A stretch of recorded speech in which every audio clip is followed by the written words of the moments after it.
La dopamine, c'est l'élément moteur pour tout un tas de comportements qui nous motivent à manger, qui nous motivent à avoir du plaisir et que sans ça, et ce serait une bien triste vie. Salut à tous! Bon, après ma perte de l'odorat, je vais continuer à vous raconter un petit peu ma vie, mais j'ai un nouveau téléphone! Bon, jusque-là, rien de fou. Mais en fait, ce que j'ai surtout découvert, c'est que sur ce portable, j'ai une fonctionnalité qui m'indique le temps que je passe à le consulter. Là, par exemple, depuis ce matin, je l'ai déverrouillé 127 fois. Je trouve ça méga flippant. Gmail, Insta, YouTube, Apple... Mais en fait, qu'est-ce qui fait que je consulte tout le temps mon téléphone? Il doit bien se passer quelque chose là-haut dans mon cerveau, non? Eh bien, figurez-vous que j'ai eu la chance d'en discuter avec François Georges, Michael Loureiro et Serge Ahmed, qui sont des spécialistes en la matière. Ils m'ont tout expliqué et c'était passionnant. Et pour démarrer, je vous propose de découvrir avec François Georges la molécule qui a un rôle central dans toute cette histoire, la dopamine.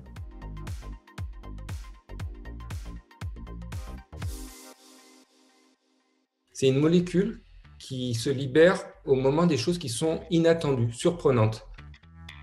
C'est vraiment cet aspect de surprise qui va faire que la dopamine va être là pour signifier au cerveau « Attention, cet événement, il faut le traiter, il faut que notre cerveau le traite parce qu'il n'est pas forcément comme d'habitude. » C'est un neurotransmetteur parmi une centaine d'autres dans notre cerveau. En fait, c'est une molécule qui transmet une information d'un neurone à un autre. Alors, nos 90 milliards de neurones ne l'utilisent pas tous, mais seulement une minorité concentrée dans un circuit qui va avoir une influence capitale sur nos comportements. Ce circuit, c'est celui de la récompense. Donc, il a été découvert par Hall et Milner, et deux chercheurs américains qui, au départ, ont appliqué une technique qui était à l'époque révolutionnaire, c'est-à-dire ils ont mis des électrodes dans différents endroits du cerveau du rat, et l'animal avait l'opportunité d'appuyer, mais de façon complètement aléatoire au départ, sur une pédale, et ça provoquait la stimulation de différentes aires cérébrales du cerveau.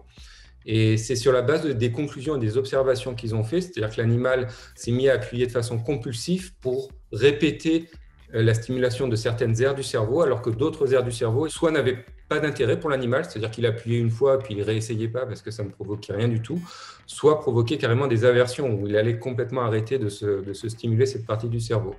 Et donc, c'est avec cette approche qui est basée à l'échelle macroscopique, c'est-à-dire que c'est le cerveau dans son entier, mais qui interroge déjà directement la connectivité entre les différentes aires cérébrales, qu'ils ont proposé un circuit de la récompense. Maintenant, est-ce qu'on peut transposer cette expérience et ce qui se passe dans le cerveau de ces rongeurs dans un cerveau humain? L'organisation du cerveau du rongeur est très similaire, alors pas dans sa complexité, mais en termes des structures et des neurotransmetteurs et la façon dont les neurones communiquent les uns avec les autres. Il y a un parallèle qui est complet entre l'organisation du cerveau de rongeur et l'organisation du cerveau humain. Et pour revenir à l'expérience, quelle est la partie du cerveau que le rat réactivait sans cesse du coup? Pour provoquer des répétitions et des comportements motivés où l'animal va appuyer de façon répétée jusqu'à compulsif sur la pédale, c'est l'aire tegmentale ventrale. Et le fait que l'animal ait ce comportement répétitif pour se stimuler cette partie du cerveau, on a dit que c'était un centre du plaisir. Dans cette partie du cerveau, il y a une population neuronale qui va représenter 50 à 60% des neurones de l'aire tegmentale ventrale, qui sont les neurones à dopamine. On les appelle aussi les neurones dopaminergiques. Donc, c'est ces neurones qui libèrent dans le cerveau la molécule, la dopamine. Et cette dopamine s'est retrouvée au centre de la description des circuits de la récompense. Et associé à ce circuit de la récompense, il y a le noyau accumbens. L'hippocampe a été intégré dans le circuit de la récompense, le cortex préfrontal. Donc, c'est des zones qui appartiennent à un système, ce qu'on appelle un peu un système limbique, c'est-à-dire que c'est des parties du cerveau qui vont gérer la motivation, les émotions, la prise de décision. En anatomie, on connaît très bien le trajet de ces neurones. Et ces neurones-là vont projeter au noyau accumbens et vont libérer leur dopamine au niveau du noyau accumbens. La dopamine en soi, elle fait rien. C'est-à-dire que la dopamine, c'est ce qu'on appelle un neuromodulateur. Il lui faut un récepteur en face, donc elle va se lier à son récepteur. Et c'est là où elle va même pas directement changer l'activité des neurones. Elle va changer ce qu'on appelle l'excitabilité des neurones, c'est-à-dire la façon dont les neurones vont intégrer des informations. Donc, il faut vraiment voir la dopamine comme un modulateur. C'est-à-dire que l'information fonctionne sans dopamine, mais avec la dopamine, ça fonctionne mieux. Ça potentialise, ça se fait plus vite. Ok, mais en fait, sans le savoir, ce fameux circuit de la récompense, il est déjà ancré en moi alors. Et donc, ça serait lui qui m'a fait ouvrir 1000 fois mon téléphone depuis ce matin pour accéder à mes applications.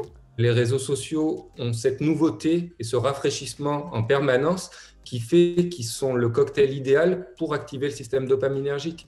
Parce qu'on travaille avec l'inattendu, on est exposé à l'inattendu, on est exposé à la nouveauté, on est exposé au changement. Même si on a un comportement qui, à la longue, devient habituel, ce que l'on va rechercher en consultant les réseaux sociaux, c'est de l'inhabituel, c'est de l'inattendu.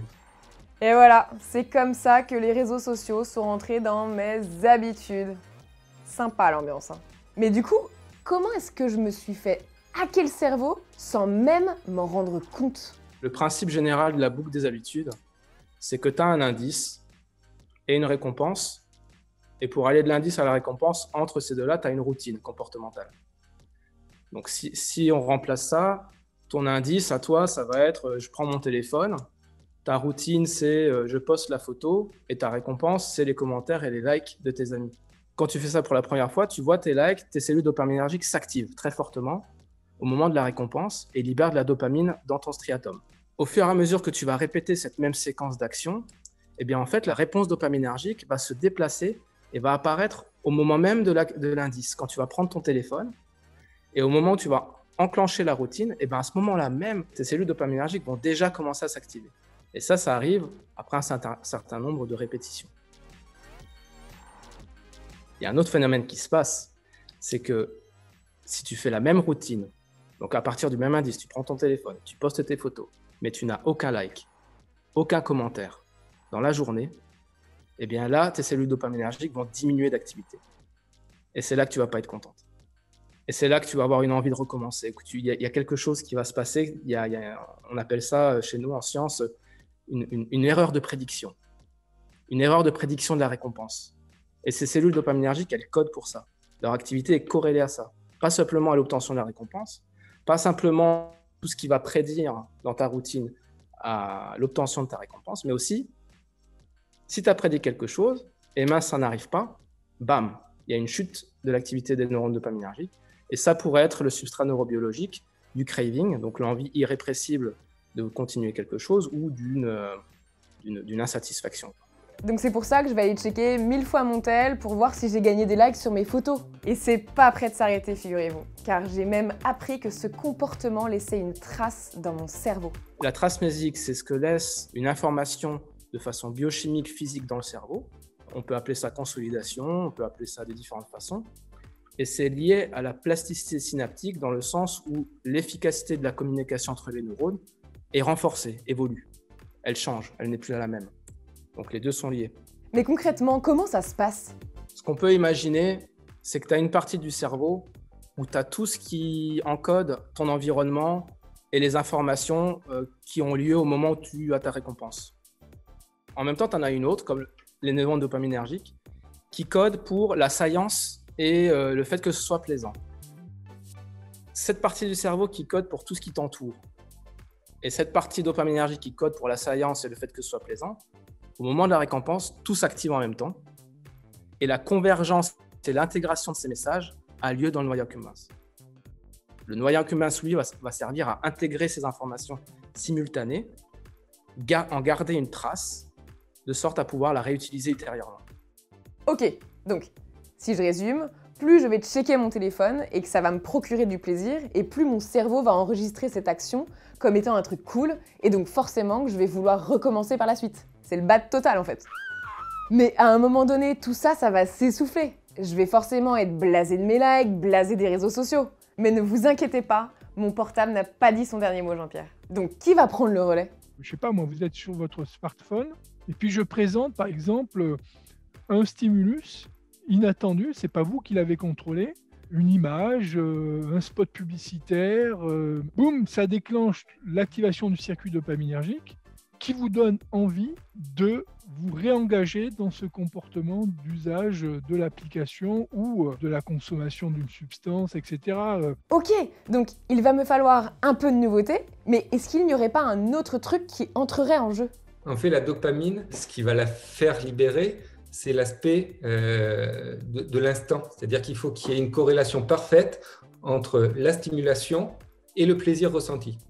Et dès qu'on met un petit peu de délai entre la stimulation et le plaisir ressenti, c'est-à-dire si on vous dit « regardez votre réseau social et on va vous envoyer par courrier votre nombre de likes d'ici une semaine, 15 jours », je pense qu'au bout de 2-3 jours, vous allez trouver beaucoup moins passionnant le fait d'utiliser l'application. Le cerveau, c'est un économe.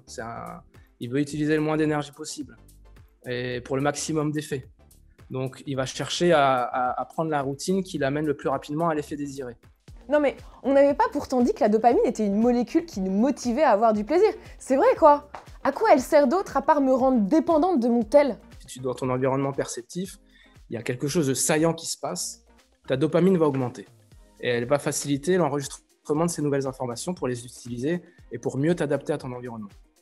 Donc, c'est impliqué dans la détection de l'assaillance, dans l'augmentation de tous les autres réseaux qui s'activent en même temps et de leur consolidation, du maintien d'une trace de ce qui vient de se passer.